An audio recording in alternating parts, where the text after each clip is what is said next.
The cold of the iron bars seeped through her thin tunic, a familiar chill that lived in her bones.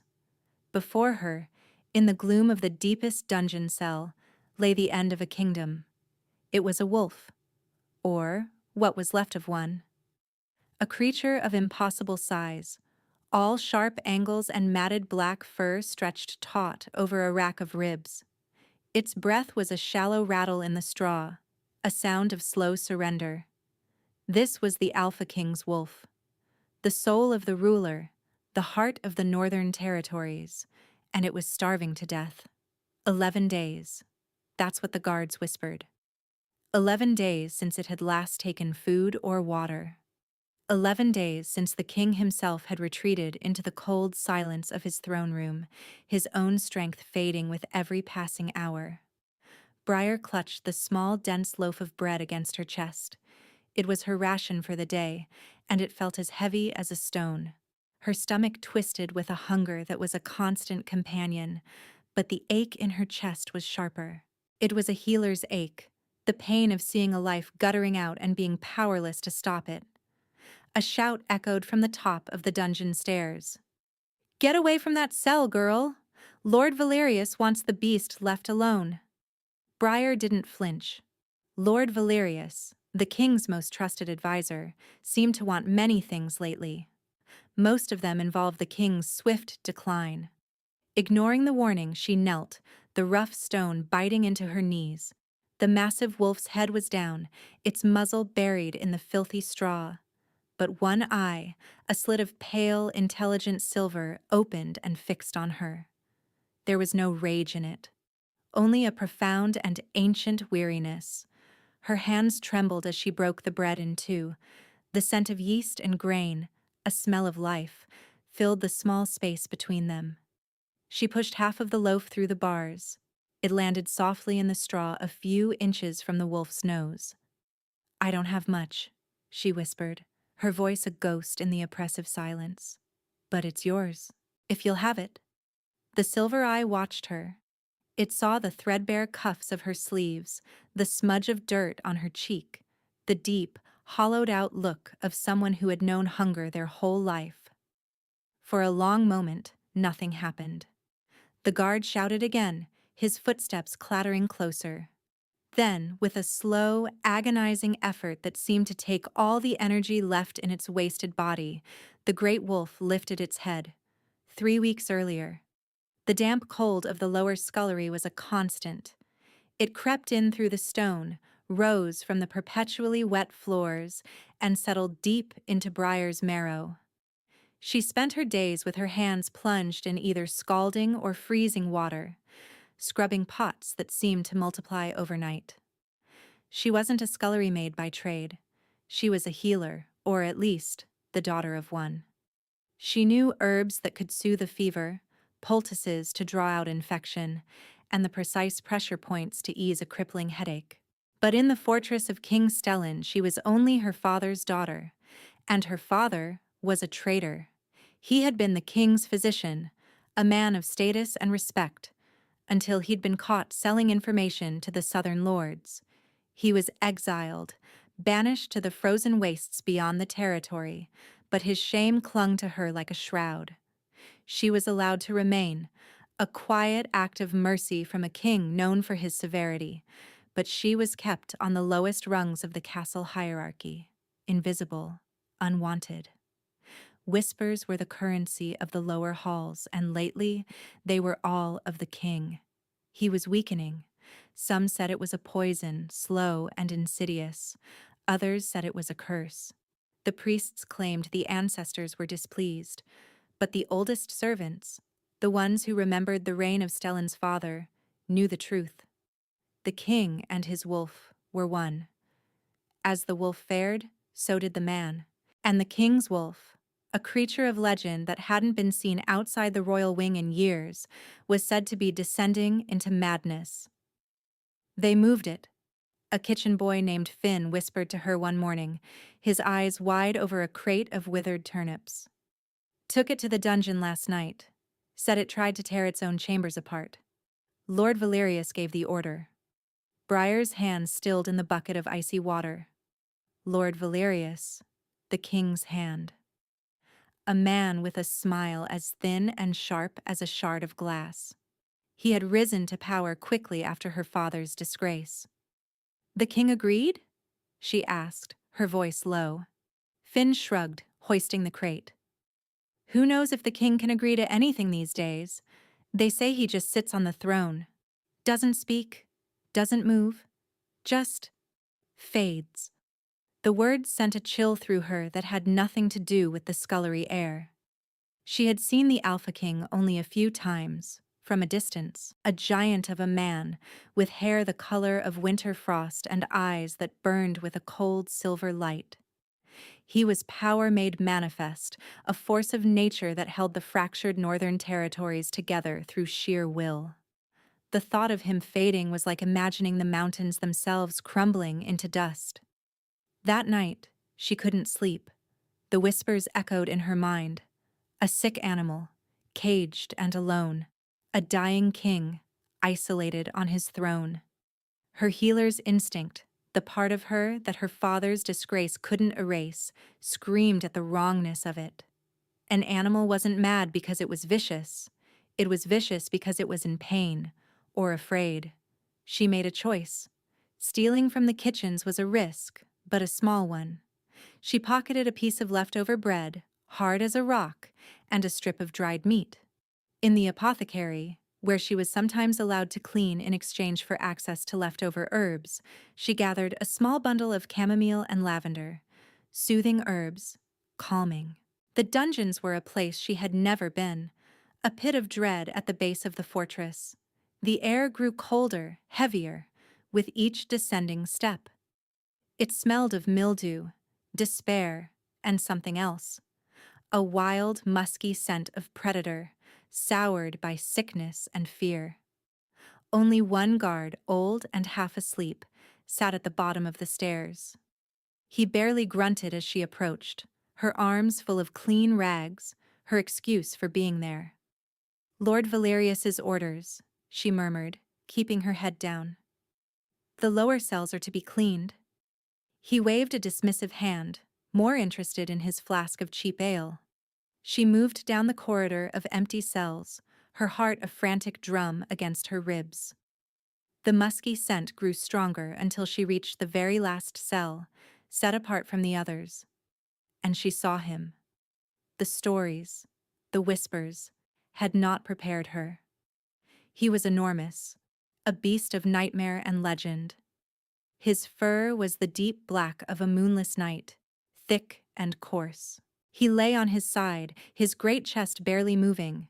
Even in repose, his power was a palpable thing, a pressure in the air that made her want to fall to her knees. This was no mere animal. This was the other half of a king. He wasn't raging. He wasn't mad.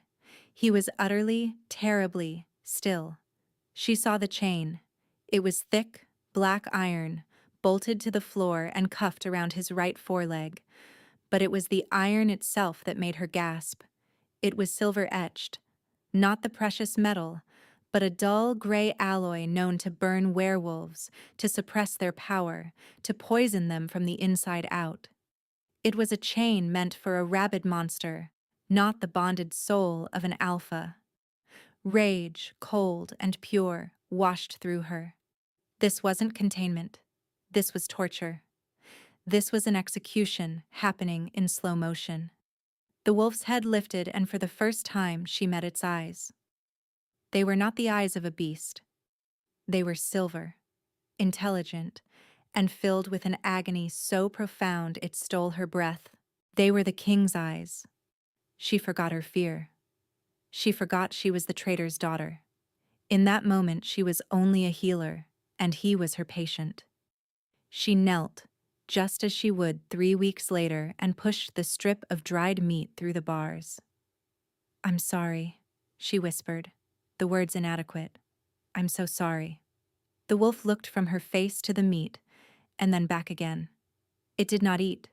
It simply watched her, a flicker of something ancient and knowing in its gaze. It lowered its head, laying it gently on its paws, and closed its eyes. A dismissal.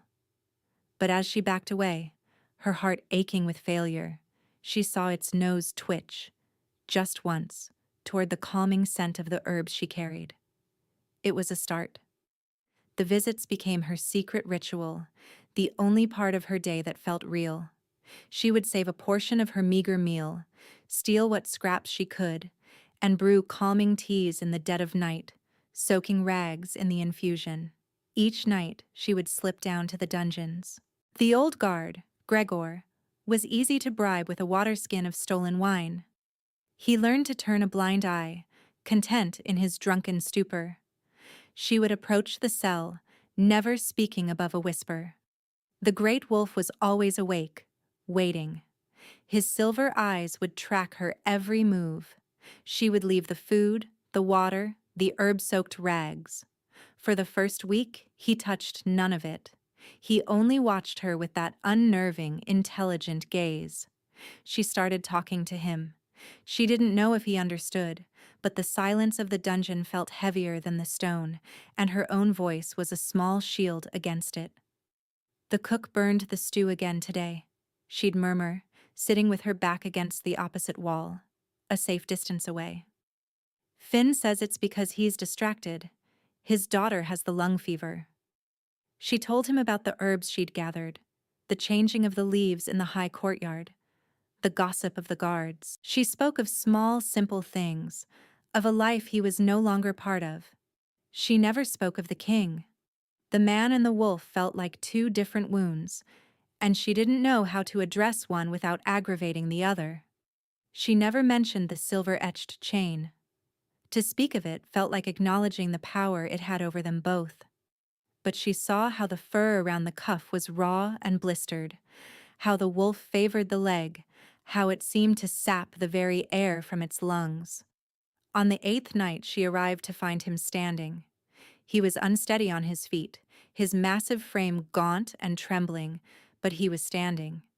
He watched her approach, and when she set down the small bowl of water, he took a hesitant step forward. He dipped his head and drank. Briar's breath caught in her throat. Tears pricked her eyes, hot and sudden. It was a victory so small it was almost invisible, yet it felt monumental. It was a choice.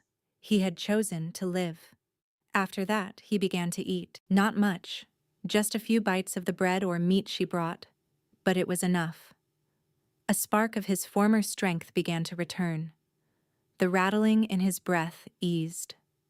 The light in his silver eyes, while still pained, grew less dim. A strange, silent friendship grew between them. He would stand when she arrived, a quiet greeting.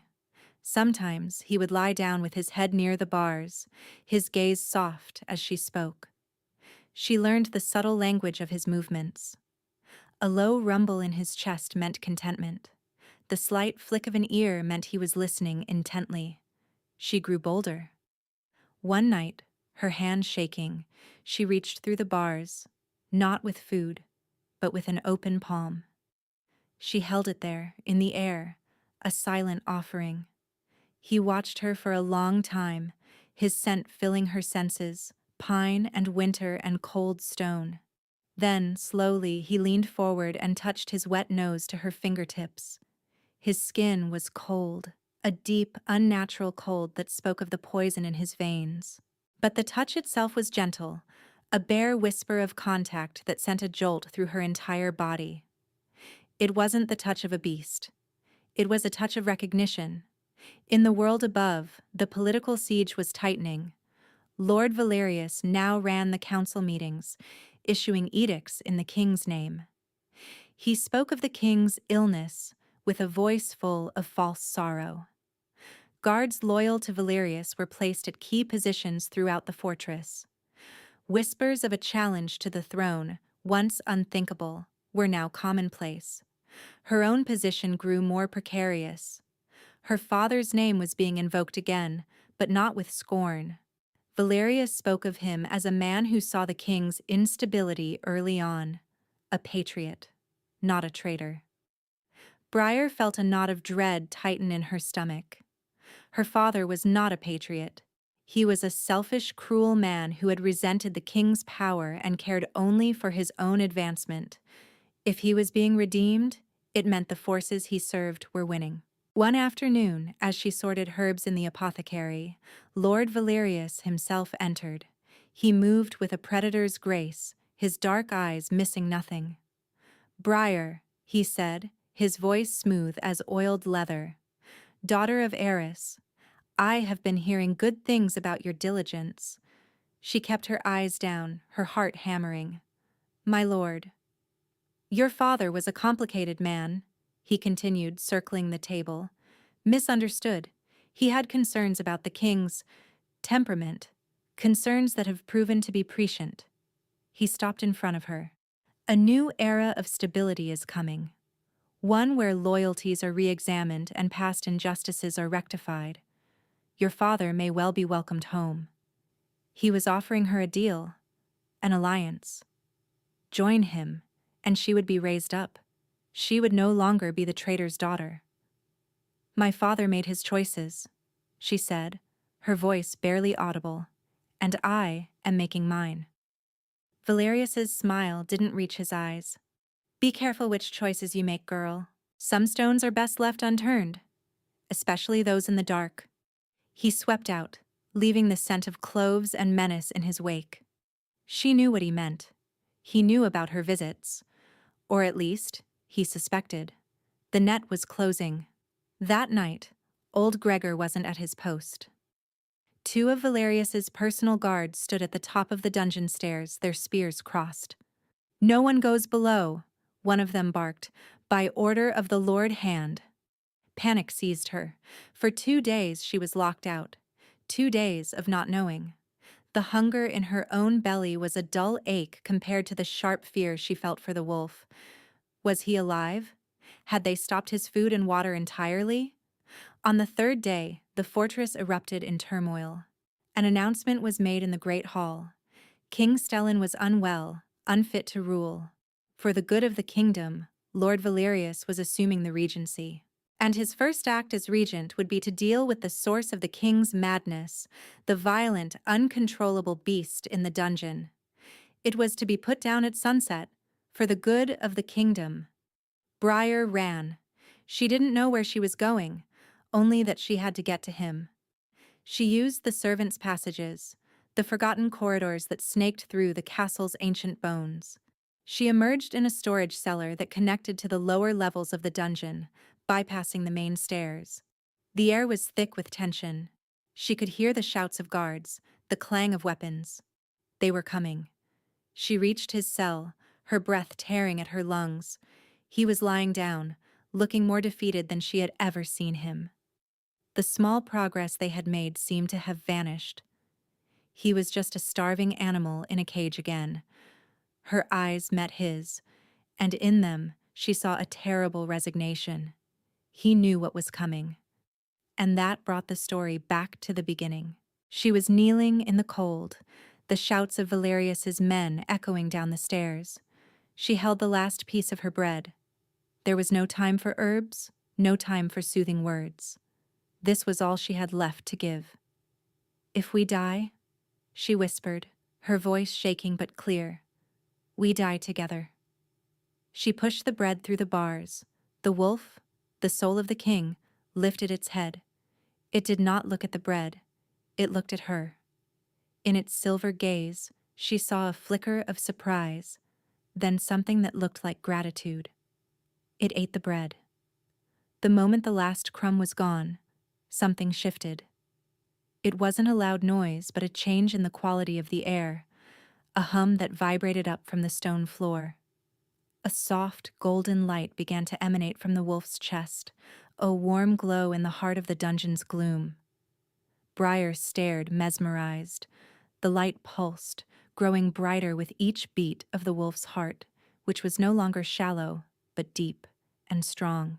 The warmth of it washed over her, chasing the perpetual chill from her bones.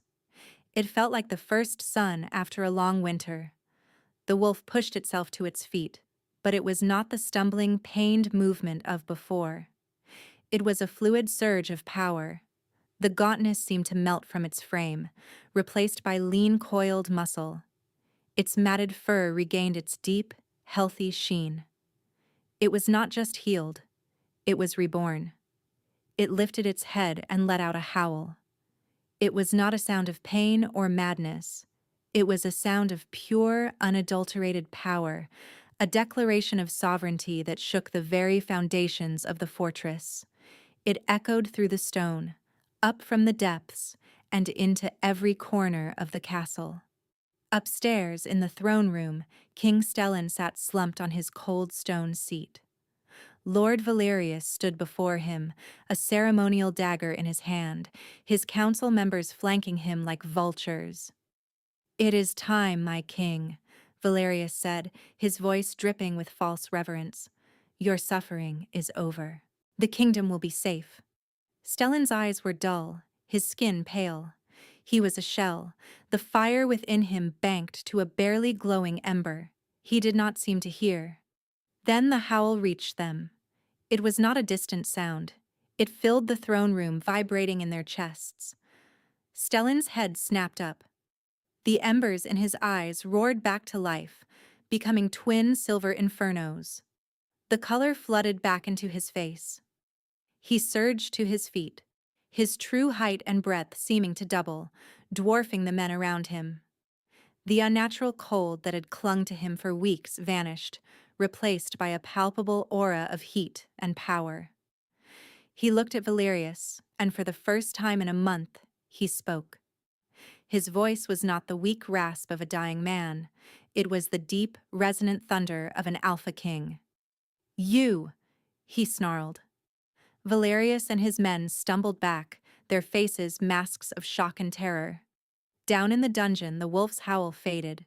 It turned its glowing silver eyes to the silver-etched cuff on its leg. With a low growl, it tensed its muscles. The iron groaned, then snapped with a sharp crack, the pieces clattering to the floor. The wolf was free. It then turned its attention to the cell door. It didn't charge. It simply walked forward, and the thick iron bars dissolved into shimmering dust where its body passed through, the golden light of its life force disintegrating the metal. Briar scrambled back, her heart in her throat. This was a power beyond her understanding. The wolf stepped out of the ruined cell and stopped before her. It was magnificent, terrifying, and beautiful. It lowered its massive head and gently nudged her hand, a silent thank you. Then it turned and bounded up the stairs, a silent black shadow flowing toward the throne room. Briar didn't hesitate. She followed. She emerged into chaos. Stellan stood before his throne, radiating a power so immense it was almost difficult to look at him. Valerius's conspirators were on their knees, heads bowed in terror. Valerius himself stood his ground, though his face was ashen. "This is an aberration," he shouted, pointing a trembling finger at Stellan. "A final burst of madness. Seize him." The royal guards, the ones who hadn't sided with Valerius, stood frozen, torn between the regent's order and the undeniable presence of their true king. At that moment, the great black wolf padded silently into the throne room. It moved to Stellan's side, a perfect mirror of its master's deadly grace. The sight of them together, man and wolf, whole and powerful, broke the spell of uncertainty. The royal guard snapped to attention, their loyalty returning to its rightful place. Stellan's silver eyes found Briar as she hovered near the doorway, a small soot-stained figure in the grandeur of the hall. His gaze softened for a fraction of a second, a look of profound recognition passing between them. He had been in that cell with her. He had felt her kindness, heard her voice, accepted her offering. He knew. "Lord Valerius," Stellan's voice was dangerously calm. "You chained my soul in the dark and called it madness. You poisoned my body and called it illness. You tried to steal my throne and called it stability." Valerius, seeing it was over, made one last desperate move. He lunged, Not at Stellan, but toward the entrance, grabbing Briar and pulling her in front of him, the ceremonial dagger pressed to her throat. "Stay back!" he shrieked, "or the traitor's whelp dies!" The wolf snarled, a sound like grinding stone, and started to move, but Stellan lifted a hand, stopping it. His eyes were locked on Briar. He saw no fear in her face, only a steady, defiant calm. She was looking at him, a silent communication passing between them. "I am not afraid." "You are mistaken, Valerius," Stellan said, his voice dropping to a low, lethal whisper. "She is not the traitor's daughter." He took a step forward. "She is my queen." The words hung in the air, more shocking than any threat. The entire court stared. Briar's own heart seemed to stop. Valerius laughed, a high, unhinged sound. "Your queen? This nothing? This scullery maid?" Suddenly, a man pushed his way through the stunned crowd. He was gaunt, with a wild look in his eyes, but his clothes were fine. Briar felt the blood drain from her face. It was her father, Aris. Valerius must have brought him back in secret, ready for his moment of triumph. "He's right, Valerius," Aris shouted, his voice filled with a familiar, venomous spite. "She is nothing. A worthless, disobedient child. I should have drowned her at birth." The cruelty of his words, so public, so absolute, should have broken her. She had lived her entire life in the shadow of that cruelty, made to believe in her own worthlessness. But something was different now. The warmth that had flooded the dungeon cell still lingered inside her. The king's words, "My queen," echoed in her soul. She looked at her father, at the pathetic, grasping ambition in his eyes, and she felt not fear, but pity. "No," she said, her voice quiet but carrying through the silent hall. She looked directly at Stellan. "He is the one who is nothing." As she spoke the words, a faint golden light shimmered around her hands, the same light from the dungeon. It was her power, her life-giving energy, awakened by the bond she had forged with the king's soul. Valerius felt the warmth against her skin and flinched, his grip faltering for an instant. It was all the opening Stellan needed. He moved with a speed that was not human. In 2 strides, he was there. He seized Valerius's wrist, crushing the bones with a sickening crack. The dagger clattered to the floor. Stellan threw the screaming man aside like a rag doll into the waiting arms of the guards. He turned to Briar, his silver eyes searching her face. He gently brushed a smudge of dirt from her cheek, his touch surprisingly tender. The whole world seemed to fall away, leaving only the 2 of them in the center of the throne room. "Does it hurt?" he asked, his voice a low rumble meant only for her. He was asking about Valerius's blade at her throat, but she knew he was asking about everything. Her father, her life, the cold. "Not anymore," she whispered, and for the first time she knew it was the truth. He saw the lingering golden light around her hands. He took one of her hands in his large calloused palm engulfing hers. His skin was warm now, thrumming with life. "I felt you," he said, in the darkness. "You were the only thing that was real." The great wolf nudged her other hand, and she rested it on its head, completing the circle. Man, woman, and wolf. A new pack. A new kingdom. Her father, Aris, was dragged away with Valerius, screaming curses that no one listened to. The fate of traitors in the north was simple and swift. Months passed. The northern lands, which had grown fallow and cold with their king's decline, began to thrive. The harvests were bountiful, the winters less harsh. It was said the new queen had a warmth in her hands that could coax life from barren ground, that her very presence was a healing balm on the territory. Briar was no longer the invisible girl from the scullery. She stood beside Stellan, his partner in rule and in life. She learned the ways of the court, but she never lost the quiet compassion of the healer she was. She established infirmaries, planted gardens of medicinal herbs, and ensured no one in the fortress, not even the lowest servant, ever went hungry. She found she did not need to shout to be heard. Her quiet strength, the same strength that had led her into a dark cell with nothing but a piece of bread, commanded more respect than any edict. One evening, she stood with Stellan on a high balcony overlooking the vast, snow-dusted expanse of his kingdom. The great black wolf lay at their feet, its head resting on her boots. The air was crisp and cold, but she no longer felt the chill. Stellan's arm was a warm, solid weight around her shoulders. "I never knew my own strength," she said softly, watching the lights of the town begin to glow in the twilight. "Not until I saw your weakness." He turned her to face him, his silver eyes serious. "You were never weak, Briar. You were just told that you were. You walked into the dark when everyone else ran. You shared your last meal with a monster." "He was never a monster," she murmured, stroking the wolf's dark fur. "No," Stellan agreed, his voice rough with emotion. "He was just me, and I was starving." He lowered his head and kissed her. It was not a king claiming his queen. It was a man, whole and healed, loving the woman who had saved his soul.